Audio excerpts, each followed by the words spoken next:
अकोला शहरातल्या छोटी उमरी परिसरातल्या हाच ढोके पेट्रोल पंप हा दुपारी 1:30 वाजतापासून बंद आहे। पाहू शकता की जो आहे डिझेल आणि पेट्रोलचा साठा जो आहे उपलब्ध नसल्यामुळे त्यांना आता पेट्रोल बंद आहे। पाहू शकता की आता रात्रीचे 8 वाजले आणि 8 वाजता पेट्रोल म्हणजे सकाळी 8 तास झाले आहे पेट्रोल पंप बंद आहे। कारण काय तर यांना जो आहे पेट्रोल आणि डिझेलचा साठा यांना मिळाला नाही आणि उपलब्ध नाही आहे असं ते सांगण्यात आलेलं आहे आणि त्यामुळे हा पेट्रोल पंप बंद आहे।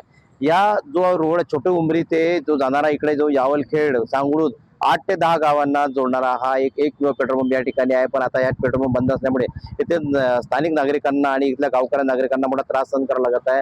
पेट्रोल मागेही काय 2 दिवस हा पेट्रोल पंप बंद होता साठा नसल्यामुळे, पण आता पुन्हा हा पेट्रोल पंप जो आहे तो आता बंद आहे। कारण काय त्या ठिकाणी जो आहे त्याच्यावर पेट्रोल आणि डिझेलचा दोन्ही साठा यांच्याकडे उपलब्ध नसल्यामुळे स्टॉक नाही असं सांगण्यात आलेलं आहे। त्यामुळे हा पेट्रोल पंप जो आहे तो बंद ठेवण्यात आलेला आहे। आता नेमका हा पेट्रोल पंप अजून किती दिवस बंद राहतो हे पाहणं गरजेचं आहे। कारण काय आता दुपारपासून पेट्रोल पंप बंद झालेला आहे आणि आताही पेट्रोल बंद आहे। विचारणा केला असता ते काही सांगत नाही। त्यांचं म्हणणं आहे की बाबा साठा नाही आहे आणि आम्हाला स्टॉक न मिळाल्यामुळे हा पेट्रोल पंप बंद ठेवण्यात आलेला आहे। त्यामुळे पेट्रोल पंप केव्हा सुरू होईल हे पाहणं गरजेचं आहे। पण या पेट्रोल पंप बंदमुळे आता येथील जे नागरिक आहे यांना आता त्रास सहन करावा लागत आहे। गणेश सोनवणे, मराठी, अकोला।